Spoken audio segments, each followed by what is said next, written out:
I'm supposed to give a decent introduction first and an indecent introduction next. So this Toastmaster is going to give the session. His topic is story first, speech next.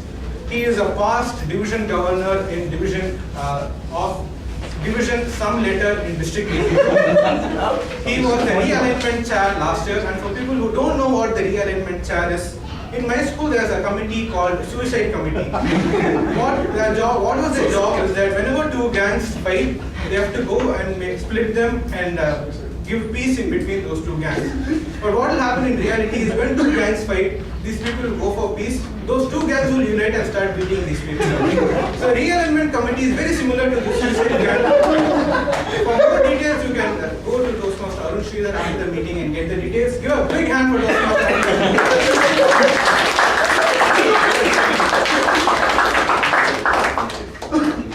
Before I begin, Pranav, it's not one of those sessions where you could go to the back and smile and then swear at the speaker, like you usually do. So pay attention, because you will be called on to speak in this session. The session is very simple. I'm going to talk about my most favorite part of the communication track in Toastmasters, which is storytelling. It was a revelation for me. I used to get clean bold in all the international speech contests. Once I got into this whole storytelling manual in the advanced speech segment, it was a complete revolution, complete turnaround. I went right up to the district level, which is kind of a big deal for me. So what is storytelling, and how do you incorporate that into your speeches, and how do you give winning speeches in contests as well as in regular club speeches? That's going to be my session here. So I don't think I have to make a big enough case here in Medley about Toastmasters, about storytelling, sorry. But Mr. Sundaraman gave an excellent example last week about storytelling. He went to the Industrial Engineers Association, if I'm not mistaken, right? And there were 6 or 7 segments by different speakers, right? Like what we have in district events, education speakers giving breakout sessions in various rooms. So there were 7 or 8 education session speakers, but there was this one speaker who gave a session with the topic, when Rome is burning, what are you doing? Why are you second fiddling Mr. Industrial Engineer? So when Rome is burning, why are you second fiddling Mr. Industrial Engineer? And this was a complete storytelling session with incidents, anecdotes, stories about industrial engineering, and not statistics, dry statistics, or just yarn from the speaker. And lo and behold, it was this speaker who gave this session who had the maximum number of participants who came into their session. So storytelling as a means of reaching the audience is very well known in Toastmasters and in India. This is the land of Ramayana and Mahabharata. We are inherently storytelling nation. So all we have to do is look for the right story. But how do we go about it? In contest, Ramling was telling me that we're not getting a lot of speakers in Medley for the contest. How do we change that? Well, guess what? Your contest speech, it's already been written. It's in your life. Your personal story, that's the best contest speech you can give. But you have to do it in a different way. You can't fix it on a speech, like honesty is the best policy. That's a speech. I'm going to write about this speech. It's going to go up to the district level and I'm going to win. And then you go look for stories in your life about honesty is a good policy. And you've not done a lot of honest things. I'm not saying that you're a dishonest person, but somebody gave you 20 rupees instead of 15 rupees and you gave back 5 rupees. That doesn't sound like a great story about honesty. If it was 20,000 rupees and you gave back 5,000, then yeah, that sounds bad. But the way to approach storytelling is to look for stories and then make speeches out of it, and not the other way around. So don't look for a topic that you're going to talk about, an inspiring speech about trust, about loyalty, and then go look for stories. Rather, look for stories in your life, anecdotes, anything in your life that you can craft into a speech. So that's the theory. And I'm not very good at theory, so we are going into practical session. So we're going to do an exercise here. Now, You're on notice. I'm going to tell a story. At the end of that, I'm going to call on two or three people to come here and craft a speech out of this story. You will be given an opportunity to give an introduction. So a speech will have introduction, body, and conclusion, right? So this story that I'm about to tell will become the body. You will have the opportunity to give the introduction and the conclusion, and thereby make a speech out of it. Does that make sense? Yes. Okay. Listen carefully. I may pick up anyone from the audience. So this is a story. This is a story about two friends who took different routes to achieve their destiny. Ram and Arun. Ram was this typical South Indian engineer who came from a fairly not well-to-do family, graduated from a fairly nondescript engineering college somewhere in the north, and went to work in a small data processing firm in Mumbai. The work was hard, the hours were long, and the pay was low. Does that sound familiar to some of you? But Ram did not give up. He put his head down, worked really hard, long hours, and he would never give up on his work. Arun, his friend, on the other hand, was the exact opposite, mirror image. He graduated from some of the best schools in the country, went to the IITs, IIMs, and then went abroad to the US to study. Did his post-graduation, worked there for some time, and then felt the urge to give back something to the motherland. So he came back to India and started working in the same data processing firm as Ram. Although they were like chalk and cheese, Ram and Arun formed an unlikely friendship. This friendship grew over a period of time. But each knew that they were meant to be in a certain place. Ram knew that he was always meant to be in the lower rung. Arun was reporting directly to the CEO as the sales director. Well, Ram would work daily up to 9 o'clock, 10 o'clock, 12 o'clock. Arun and his friends would log out by 5. Arun, the talented fellow. Ram, the hard-working fellow. But as fate would have it, Arun got vexed with the environment in India. This was the 70s in India, and he got really vexed. So he gave up on this company and went to the US. But Ram did not have such options. He had to be in India. He didn't have the option. And that's where we will leave our two characters, Ram and Arun. Not many of us would give an opportunity, a chance for Ram to succeed in life above Arun. But was that the case? Fast forward 30 years to the year 2004. This small data processing firm in Mumbai came up with the largest IPO, initial public offering, India had ever seen until the year 2004.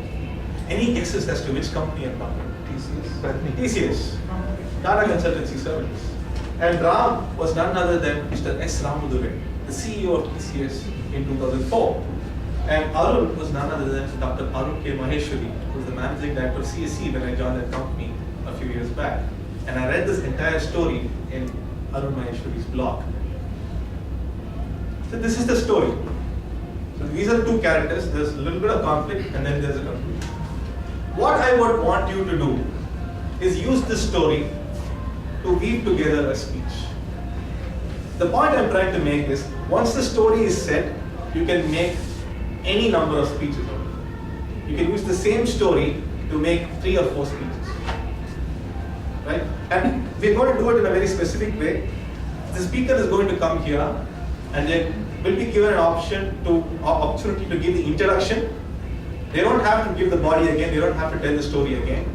Instead of giving the body of the message, they have to turn around like this, and the audience will imagine the story that I just gave. Right?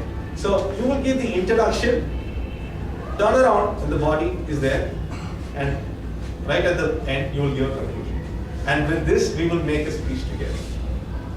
Right? Anybody in the audience who didn't understand? A lot of people in the previous session that I gave did not understand this. Perfectly okay to ask them. How many sentences do you expect the introduction to be? Couple of minutes. I mean, both together, introduction, conclusion, 2 to 3 minutes. Okay, any volunteers? But now looking down. Not too funny now. And all front row people are looking back. Give it up for the area governor.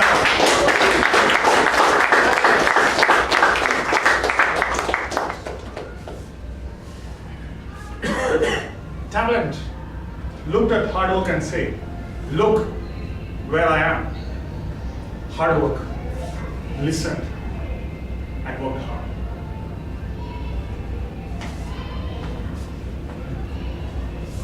Talent definitely has the edge over hard work, but hard work has the talent to win championships.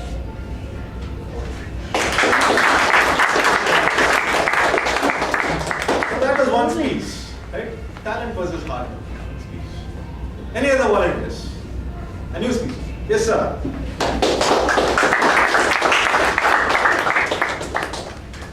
Society comes, Karthikeyan. Mahatma Gandhi, what makes him great? Nelson Mandela, what makes him great? Never give up attitude. Right. We heard about, everyone knows Sachin Tendulkar. What makes him great? We heard about Rahul Dravid. What earns him the name The Wall? And great. What makes A.R. Rahman and Ilayaraja the greats? You're right. They never give up attitude. It's true, talent, hard work, luck, all these are factors for someone's success. It is the staying power that makes a difference, and that is the key that differentiates and get people to success. Great, sir. So he focused on the aspect of persistence. Arun gave up and left. Ram put his head down and worked hard. He never gave up. He was still in the same company. So persistence. Any other volunteers?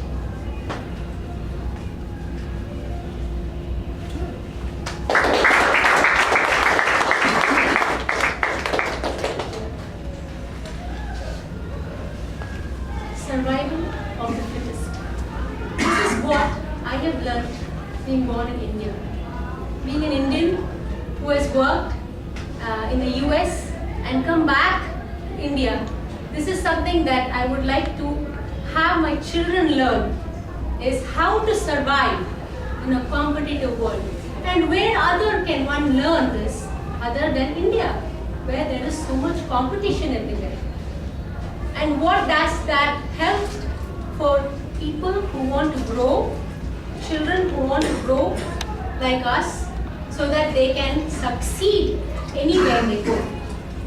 And that is one reason why we come back to understand that hard work and persistence or perseverance is the most important thing for success in life. And the best way to teach that is to learn that from the beginning. The story about Ram and Arun is an exemplified way of saying the same thing. So I turn it up. There is no other reason for somebody to think that hard work will not give you what you want.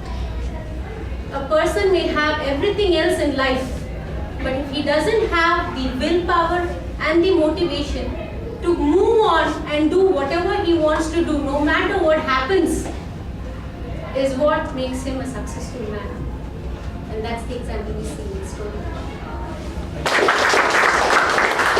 Great. So we saw three different speakers give three different speeches with the same story. Right? That's the point I'm trying to make. Once your story is straight, you can give any number of speeches, international speech contest, humorous contest. It's the same story, but once you change the introduction and the conclusion, everything changes around it. So that's the point I wanted to make. Story first, speech next. Let's give a warm round of applause to all the three speakers.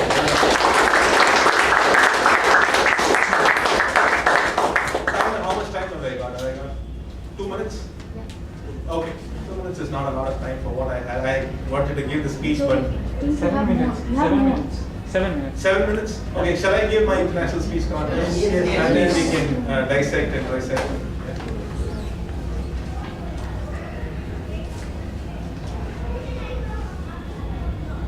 For me, most days are the same.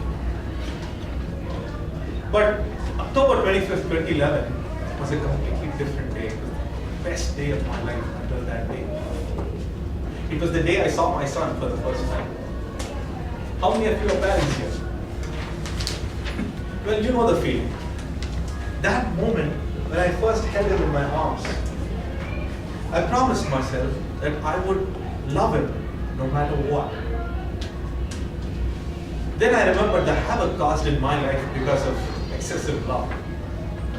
So I changed my promise a little bit. Of course, I love him, but I will trust him more. To trust someone is a bigger compliment than to love them, said the great Scottish poet George MacDonald. This beautiful lesson was taught to me by a great teacher 20 years ago. Toastmasters, guests, friends, allow me to take you back to the year 1994. I was studying in a school not too far away from here. Our school principal at that time was a gentleman named Mr. J.D. Johnson. Johnson was a tall, distinguished gentleman who always believed that honesty and integrity were more important than academic excellence. You could be the topper in his class, but if you were not honest, you would not respect you. Unfortunately, not everybody in the school saw it that way.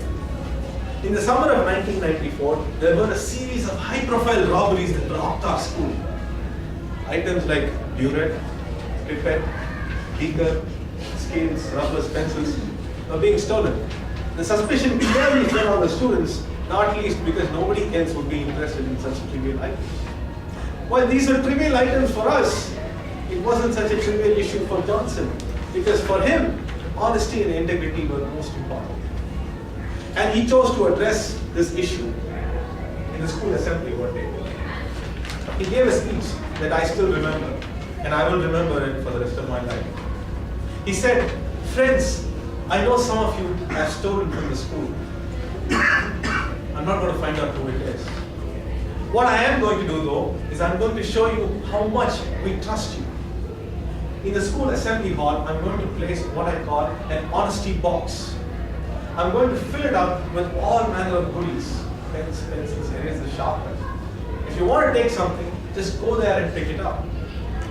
There's no cameras, no teachers, no shopkeeper, nothing. You can put the money into the box. There will be a rate card kept below. You can put the money into the box and take whatever you want.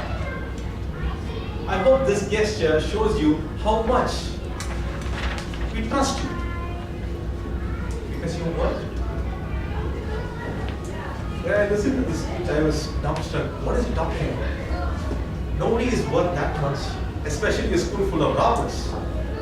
So, in the school lunch hour, I went to the assembly hall and I looked at this 3-foot tall wooden box, this honesty box. It was filled with all kinds of goodies, pens, pencils, erasers, sharpener. And I picked up, I still remember, a wooden scale. As soon as I picked it up, I became like Golem in Lord of the Rings. Something got into me. Instead of putting the money into the box as I should have, I ran back to class. And I felt pretty good about myself. I had tricked the man. I had picked my nose at the authority. I had shown that Johnson's plans had come to naught. And I felt pretty good about myself.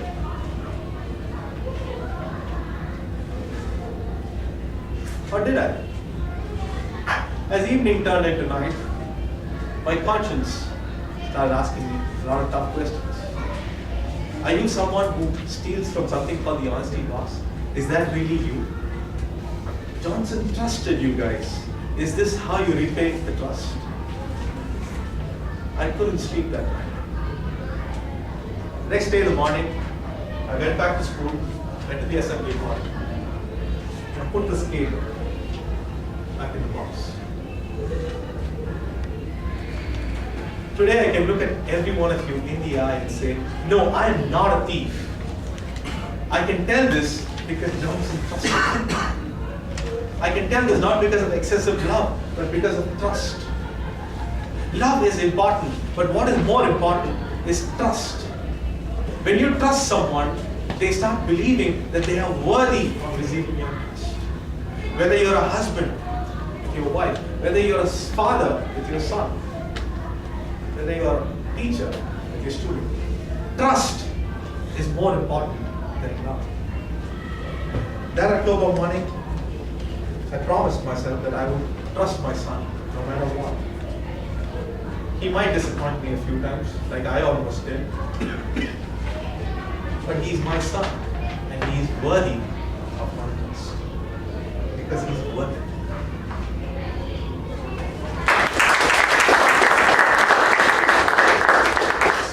So quickly, we completely run out of time. What you saw there was a story which could be weaved into different kind of speeches. This was about trust. This could be a speech about honesty. This could be a speech about communication skills.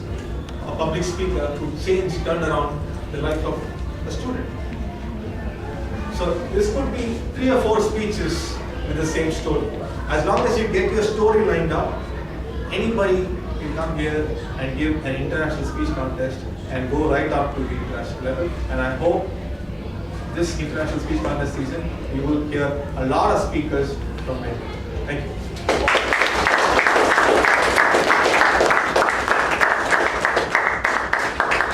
Thank you, Toastmaster Arun, for a brilliant session.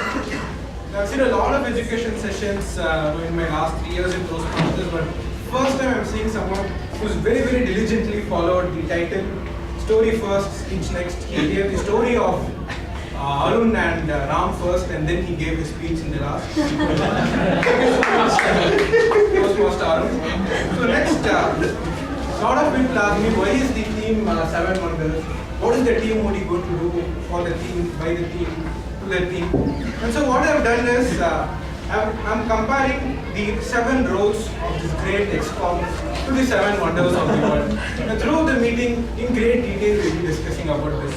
So before moving on to the next session, the first role, or the most important role of an ExCom is Sir Towns, and I'm comparing that to the Leaning Tower of Pisa.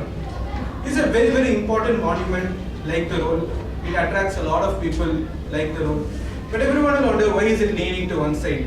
The reason is, in Medley, if you see the kit carried by Sir Towns, it weighs approximately 50 tons. If you carry 50 tons for 6 months continuously, you will start leaning to one side. So that's why the Leaning Tower of Pisa is the Sir Towns.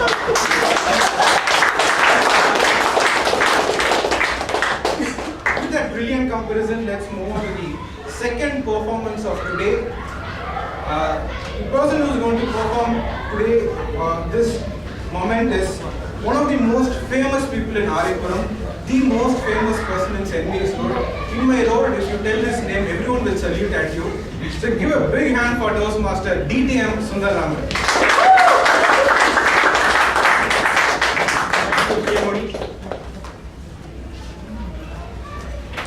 Toastmasters and guests, the TMOD has not given an introduction about the event, so he only introduced about me. So today I think I am going to entertain you with a little bit of magic and tricks.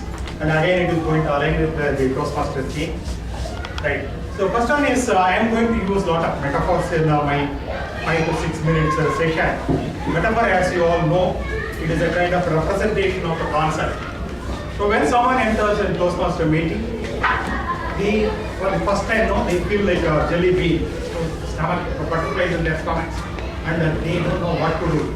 And we ask them to come for few meetings as a guest. Even though they don't perform their role, even they don't participate in their role, some kind of confidence level is building up. Something is transforming there. So I am going to transform. I am going to show this as a metaphor. So this is like a jelly bean. I would like to have one of the volunteers here, and I will tell them what is happening here when they join Toastmasters, especially Medley Toastmasters. Can I have one volunteer? Really?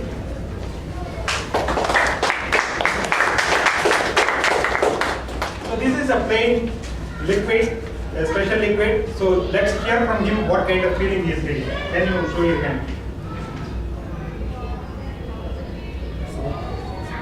Sorry? It's so hot. It's not hot, it's warm. So the guest feels warmer when he comes to Toastmaster meeting. So that is what I wanted.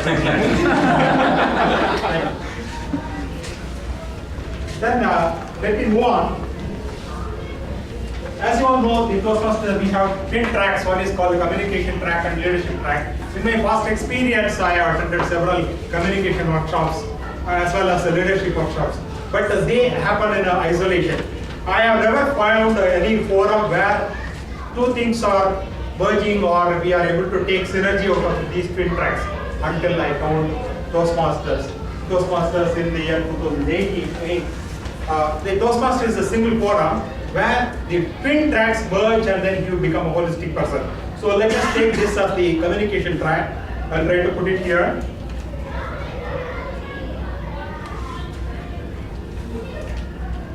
And let's take this pin as the leadership track and I'll put it here.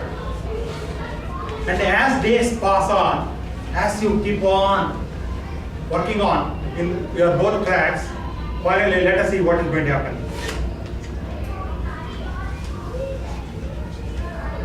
So the leadership and communication track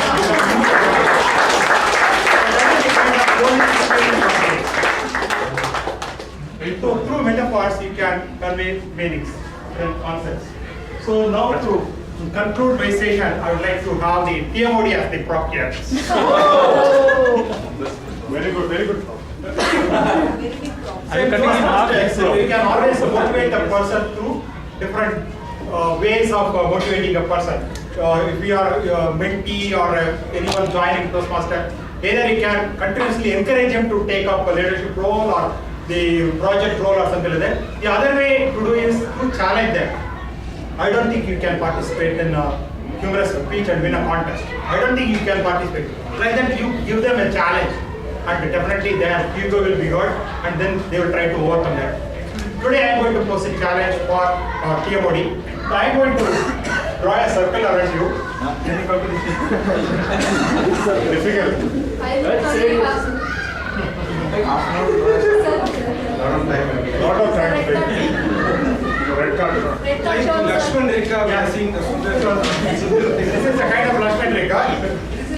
I am going to give him a challenge that says that, like Bhakta circling player, I am going to make some projections. Within 3 projections, before I complete 3 projections, he is going to come out of the circle, right? So you can take this challenge. I am saying that you are going to come out. So do you agree, or will you say that you will not come out? I am not going to touch you. Okay. So you take the challenge. Let me first complete my first projection.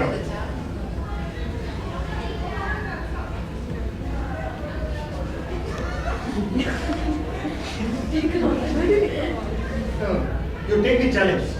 You are not supposed to come out. Not supposed to come out. So I will start from beginning. No, he will somehow make you come out. Yeah, I will try to make you come out without touching you. Don't break. Okay, okay. You are clear? So round number 1 starts. 1. Come on, bro. You can. No, you can. You can. Fire. No. He is very hard person. Difficult. Round 1 is over. Yeah, man. Oh my God. Round 2. Difficult. Right. I have never said that I am going to complete the 3rd round today. So I will come back next week. Thank you.